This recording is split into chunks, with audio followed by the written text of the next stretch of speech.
रामायण कथा हिंदू शास्त्रों के अनुसार भगवान राम विष्णु के मानव अवतार थे।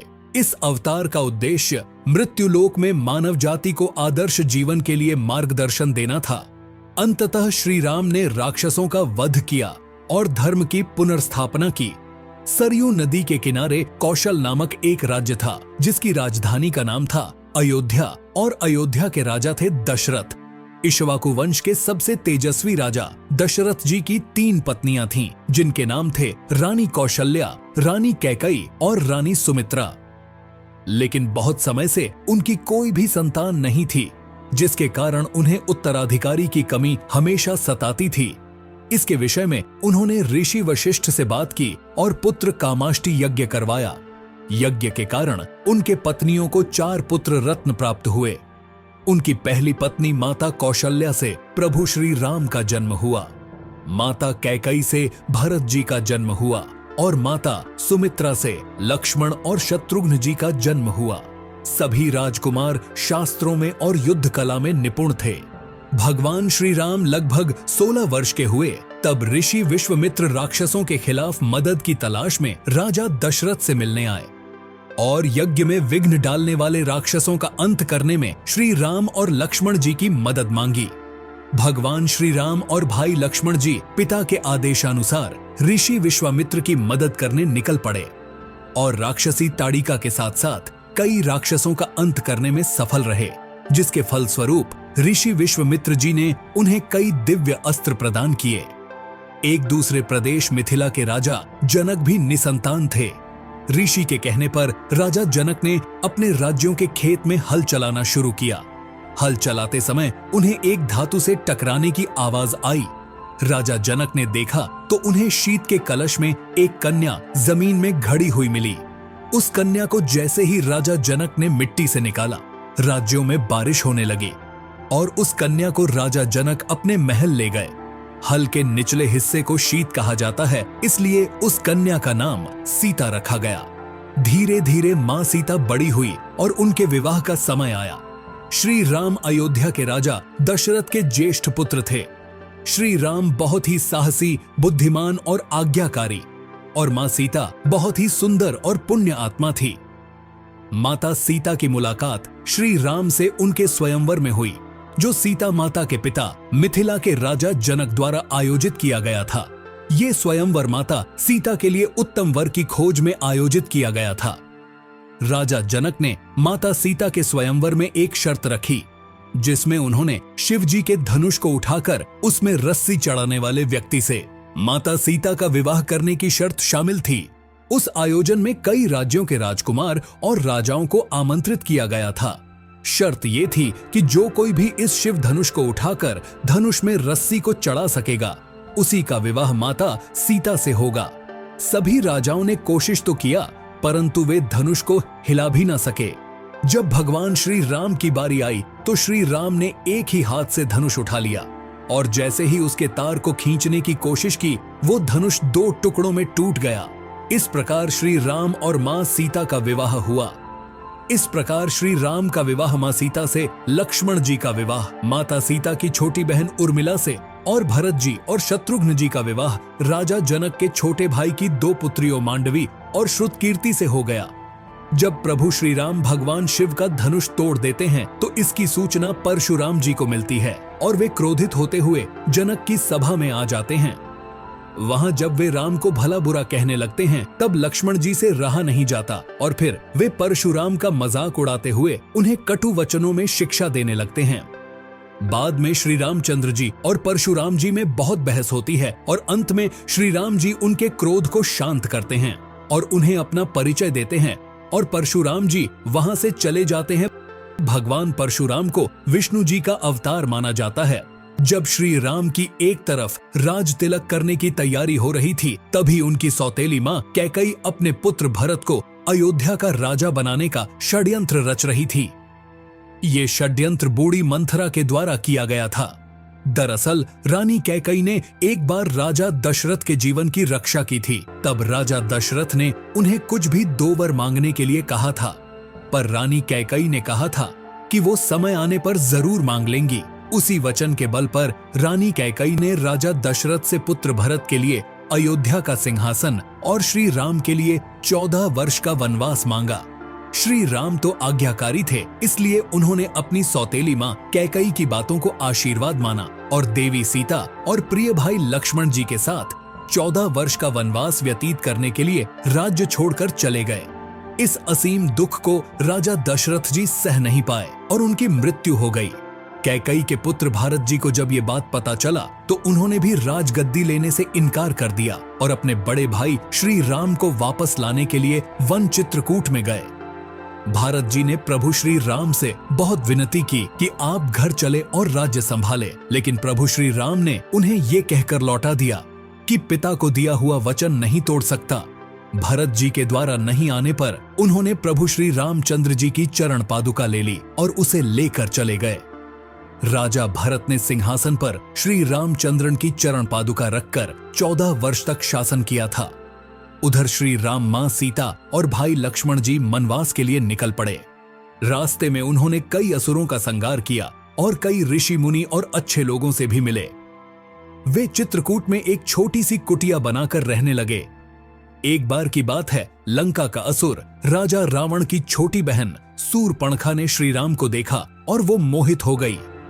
उसने श्री राम को पाने की कोशिश की, पर श्री राम ने कहा कि मैं तो विवाहित हूँ, मेरे भाई लक्ष्मण से पूछ कर देखो। तब सूर्पणखा लक्ष्मण जी के पास जाकर विवाह का प्रस्ताव रखने लगी, पर लक्ष्मण जी ने साफ इनकार कर दिया।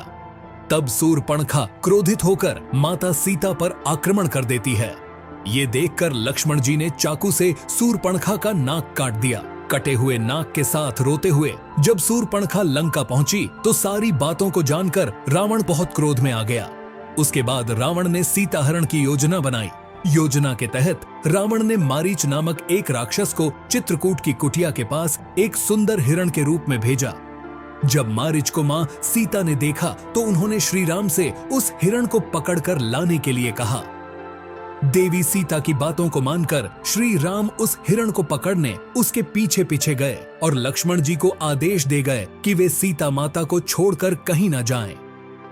बहुत पीछा करने के बाद श्री राम ने उस हिरण को अपने बाण से मार डाला। जैसे ही श्री राम का बाण उस हिरण बने मारीच को लगा, वो अपने राक्षस रूप में आ गया और श्री राम की आवाज में माता सीता और लक्ष्मण जी को मदद के लिए पुकारने लगा। माता सीता ने जब श्री राम की आवाज में उस राक्षस के विलाप को सुना तो वे घबरा गईं और उन्होंने लक्ष्मण जी से श्री राम की मदद करने के लिए वन जाने को कहा। लक्ष्मण जी ने सीता माता की कुटिया को चारों ओर से लक्ष्मण रेखा से सुरक्षित किया और वे श्री राम की खोज करने वन चले गए। उधर योजना के अनुसार रावण एक साधु के वेश में कुटिया पहुंचा और भिक्षाम देही का स्वर लगाने लगा। जैसे ही रावण ने कुटिया के पास लक्ष्मण रेखा पर अपना पैर रखा, उसका पैर जलने लगा। ये देखकर रावण ने माता सीता को बाहर आकर भोजन देने के लिए कहा। माता सीता लक्ष्मण रेखा से बाहर निकली। रावण ने पुष्पक विमान में सीता माता का हरण कर लिया और जब श्री राम और लक्ष्मण जी को पता चला कि उनके साथ छल हुआ है तो वे कुटिया की ओर भागे, पर उन्हें वहां कोई नहीं मिला। जब रावण माता सीता को पुष्पक विमान में ले जा रहा था तब बूढ़े जटायु पक्षीराज ने रावण से सीता माता को छुड़ाने के लिए युद्ध किया, परंतु रावण ने जटायु का पंख काट डाला। जब श्री राम और लक्ष्मण जी सीता माता को ढूंढते हुए जा रहे थे तो रास्ते में जटायु का शरीर पड़ा था और वे राम राम का विलाप कर रहे थे। जब श्री राम और लक्ष्मण जी ने उनसे माता सीता के विषय में पूछा तब जटायु ने बताया कि रावण माता सीता को उठा ले गया है और ये बताते बताते उसकी मृत्यु हो गई। महावीर हनुमान जी किष्किंधा के राजा सुग्रीव की वानर सेना के मंत्री थे। श्री राम जी और हनुमान जी पहली बार ऋषिकेश पर्वत पर मिले, जहां सुग्रीव और उनकी वानर सेना रहती थी। सुग्रीव के भाई बाली ने सुग्रीव से उसका राज्य भी छीन लिया और उसकी पत्नी को भी। जब सुग्रीव श्री राम से मिले तब ये दोनों मित्र बन गए। जब रावण पुष्पक विमान में सीता माता को ले जा रहा था तो माता सीता ने निशानी के लिए अपने आभूषण फेंक दिए थे। वो सुग्रीव की सेना के कुछ वानरों को मिला। जब उन्होंने श्री राम को वो आभूषण दिखाए तो श्री राम और लक्ष्मण जी के आंखों में आंसू आ गए। फिर श्री राम ने बाली का वध करके सुग्रीव को किष्किंधा का राजा बना दिया। सुग्रीव ने भी मित्रता निभाते हुए भगवान श्री राम को ये वचन दिया कि वो और उनकी वानर सेना सीता माता को रावण के चंगुल से छुड़ाने के लिए पूरी जी जान लगा देंगे। सुग्रीव और जामवंत जी ने मिलकर सुग्रीव की वानर सेना का नेतृत्व किया और चारों दिशाओं में अपनी सेना को भेजा।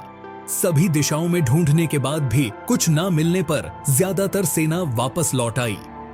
दक्षिण की तरफ हनुमान जी एक सेना लेकर गए थे जिसका नेतृत्व अंगद कर रहे थे। जब वे दक्षिण समुद्र के तट पर पहुंचे तो वे भी उदास होकर विंध्य पर्वत पर इसके विषय में बातचीत कर रहे थे। वहीं पर एक बड़ा सा पक्षी बैठा था जिसका नाम था संपाति। संपाति वानरों को देखकर बहुत खुश हुआ और भगवान का शुक्रिया करने लगा। इतना सारा भोजन देने के लिए जब सभी वानरों को पता चला कि वो उन्हें खाने की कोशिश करने वाला था तो सभी उसकी घोर आलोचना करने लगे और महान पक्षी जटायु का नाम लेकर उसकी वीरता की कहानी सुनाने लगे। जैसे ही जटायु की मृत्यु की बात उसे पता चली वो जोर जोर से विलाप करने लगा। उसने वानरों को बताया कि वो जटायु का भाई है और उसने ये भी बताया कि उसने और जटायु ने मिलकर स्वर्ग में जाकर इंद्र को भी युद्ध में हराया था।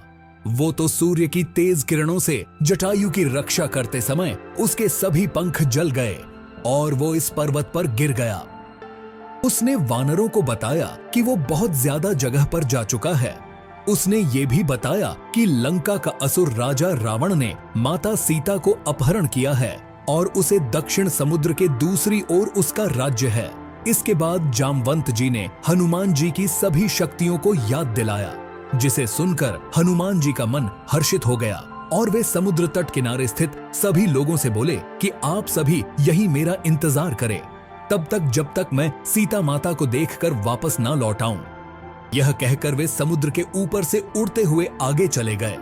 रास्ते में जाते समय सबसे पहले मानिक पर्वत आया।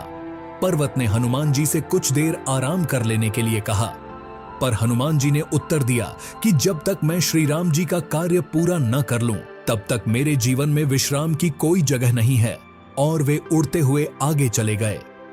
देवताओं ने हनुमान जी की परीक्षा लेने के लिए सांपों की माता सुरसा को भेजा। सुरसा ने हनुमान जी को खाने की कोशिश की, पर हनुमान जी को वो खा न सकी। उल्टा हनुमान जी उसके मुख में जाकर निकल गए और आगे चले गए।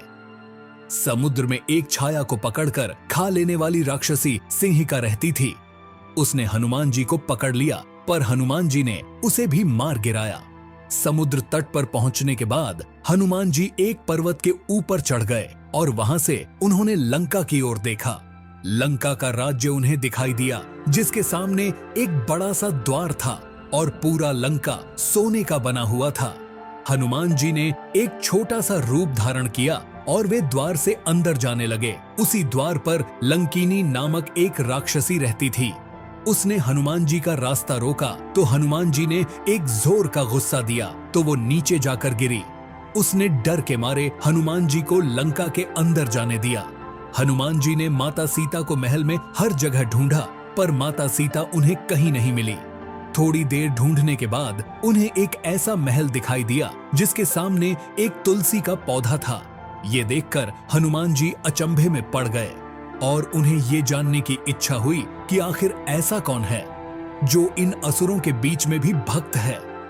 ये जानने के लिए हनुमान जी ने एक ब्राह्मण का रूप धारण किया और उन्हें पुकारा। विभीषण अपने महल से बाहर निकले और जब उन्होंने हनुमान जी को देखा तो वे बोले, आपको देखकर मेरे मन में अत्यंत सुख मिल रहा है। क्या आप स्वयं श्री राम हैं? हनुमान जी ने पूछा, आप कौन हैं? तो विभीषण ने उत्तर दिया, मैं रावण का भाई विभीषण हूं। ये सुनकर हनुमान जी अपने असली रूप में आ गए और श्री रामचंद्र जी के विषय में सभी बातें बताईं। विभीषण ने निवेदन किया कि मुझे एक बार श्री राम से मिलवा दो। हनुमान जी ने कहा कि मैं श्री राम जी से जरूर मिलवा दूंगा, परंतु पहले मुझे ये बताएं कि मैं जानकी माता से कैसे मिल सकता हूं। तब विभीषण ने हनुमान जी को बताया कि रावण ने सीता माता को अशोक वाटिका में रखा है। ये जानने के बाद हनुमान जी ने एक छोटा सा रूप धारण किया और वे अशोक वाटिका पहुंचे। वहां पहुंचने के बाद उन्होंने देखा कि रावण अपनी दासियों के साथ उसी समय अशोक वाटिका में पहुंचा और सीता माता को अपनी ओर देखने के लिए शाम दाम दंड भेद का उपयोग करने लगा, पर तब भी माता सीता ने एक बार भी उसकी ओर नहीं देखा। रावण ने सभी राक्षसियों को सीता माता को डराने के लिए कहा, पर त्रिजटा नामक एक राक्षसी ने माता सीता की बहुत मदद और देखभाल की थी और अन्य राक्षसियों को भी डराया, जिसे अन्य सभी राक्षसी भी माता सीता की देखभाल करने लगी। कुछ देर बाद हनुमान जी ने माता सीता के सामने श्री राम की अंगूठी डाल दी।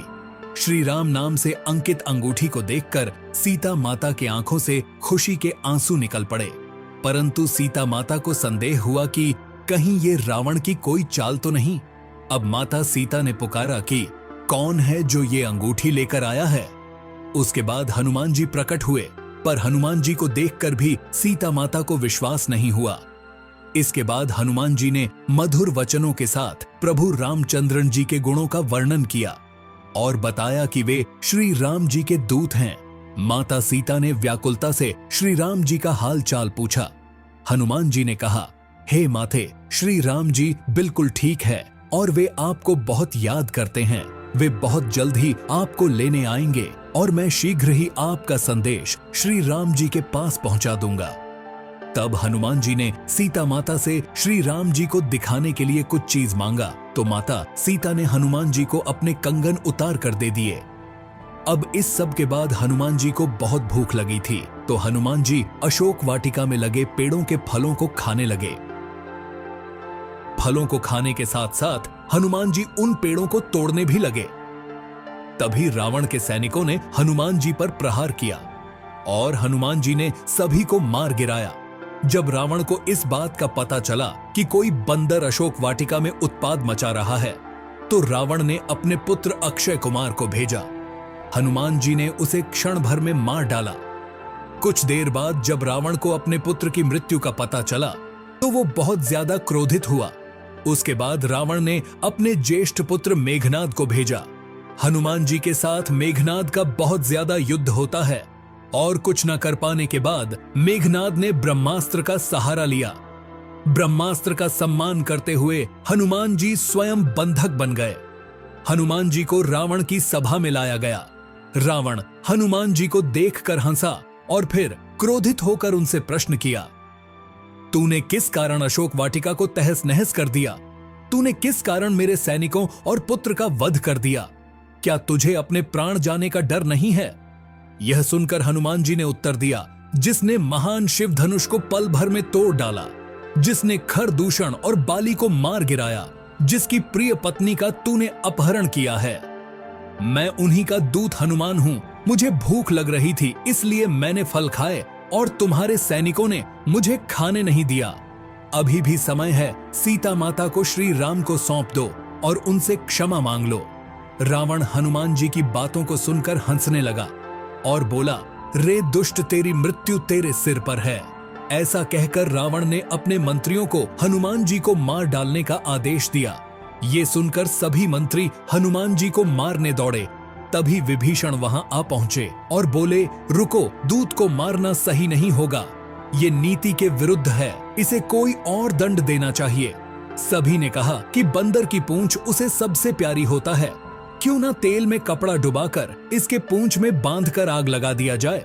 हनुमान जी की पूंछ में तेल वाला कपड़ा बांधकर आग लगा दिया गया। जैसे ही पूंछ में आग लगी, हनुमान जी बंधन मुक्त होकर एक छत से दूसरे छत में कूदते गए और पूरी सोने की लंका में आग लगाकर समुद्र की ओर चले गए और वहां अपनी पूंछ में लगी आग को बुझा लिए। वहां से सीधा हनुमान जी श्री राम के पास लौटे और वहां उन्होंने श्री राम को सीता माता के विषय में बताया और उनके कंगन भी दिखाए।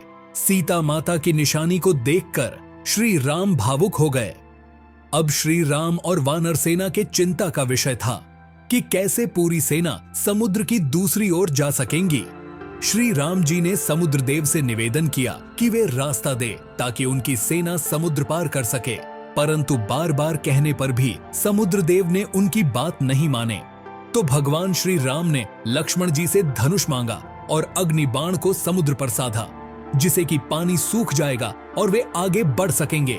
जैसे ही श्री राम ने ऐसा किया, समुद्रदेव डरते हुए प्रकट हुए और श्री राम से माफी मांगी और कहा, हे नाथ, ऐसा न करे।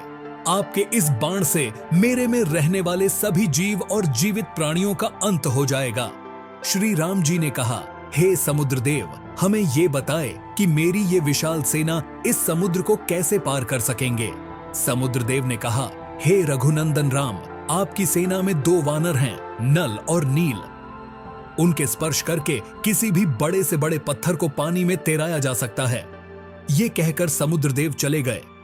उनके सलाह के अनुसार नल और नील ने पत्थरों पर श्री राम का नाम लिखा और समुद्र में फेंक कर देखा तो वो पत्थर तैरने लगा।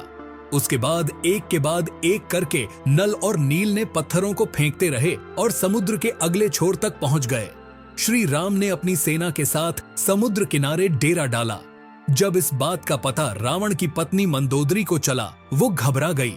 उसने रावण को बहुत समझाया, पर रावण नहीं समझा और सभा में चला गया।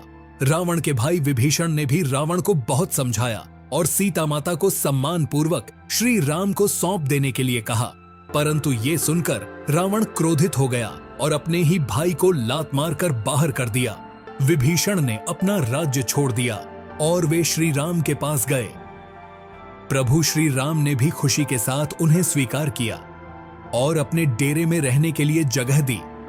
आखिरी बार श्री राम ने शांति संदेश के रूप में बाली का पुत्र अंगद कुमार को भेजा था, पर वहां पर सभी उनका उपहास करने लगे। तब अंगद कुमार ने भरी सभा में रावण की पूरी सेना को चुनौती दिया कि अगर कोई भी उसका पैर उठा लेगा तो वो अपनी हार स्वीकार कर लेंगे और प्रभु श्री राम की सेना के साथ लंका से लौट जाएंगे। ऐसा कहकर अंगद कुमार ने अपना पैर जमा दिया।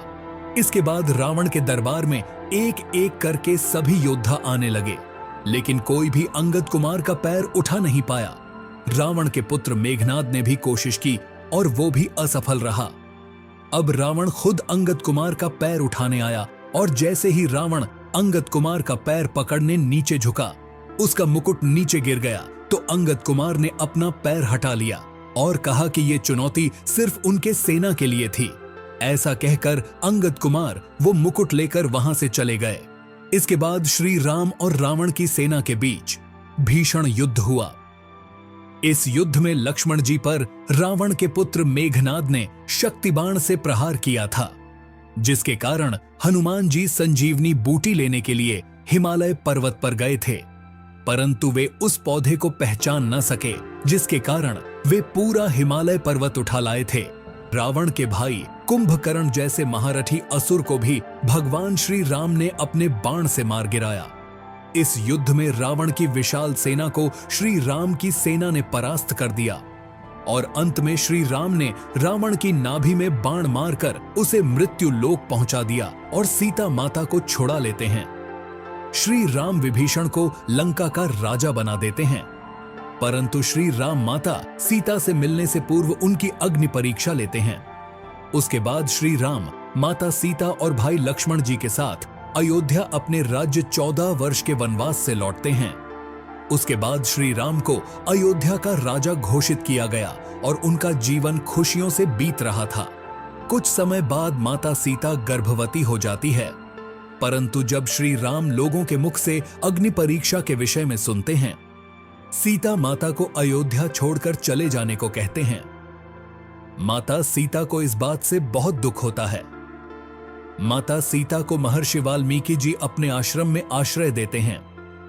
वहीं माता सीता 2 पुत्रों को जन्म देती है, जिनका नाम लव और कुश रखा गया। लव और कुश ने महर्षि वाल्मीकि जी से पूरी रामायण का ज्ञान लिया। वे दोनों बालक, पराक्रमी और ज्ञानी थे। उधर श्री राम ने चक्रवर्ती सम्राट बनने और अपने पापों से मुक्त होने के लिए अश्वमेध यज्ञ किया। इस यज्ञ में एक घोड़े को सचेत रूप से छोड़ा जाता था। वो घोड़ा जितना ज्यादा क्षेत्र तक जाता था, उसे राज्य में सम्मिलित कर दिया जाता था। इस यज्ञ को पत्नी के बिना नहीं किया जा सकता था, इसलिए श्री राम ने माता सीता की स्वर्ण मूर्ति भी बनवाई थी। जब श्री राम का घोड़ा स्वच्छेद रूप से छोड़ा गया तो वो भी एक राज्य से दूसरे राज्य में गया। जब वो घोड़ा महर्षि वाल्मीकि जी के आश्रम के पास पहुंचा तो लवकुश ने उसे पकड़ लिया जब श्री राम को पता चला तो उन्होंने अपनी सेना को भेजा, परंतु लवकुश से युद्ध में सब हार गए। जब श्री राम वहां पहुंचे तो उन्होंने उन बालकों से पूछा कि वे किसके पुत्र हैं, तो लवकुश ने माता सीता का नाम लिया। जब श्री राम ने यह सुना तो उन्होंने बताया कि वे उनके पिता हैं। यह सुनकर लवकुश भी बहुत खुश हुए और श्री राम से गले मिल गए। उसके बाद वे मां सीता से आश्रम में जाकर मिले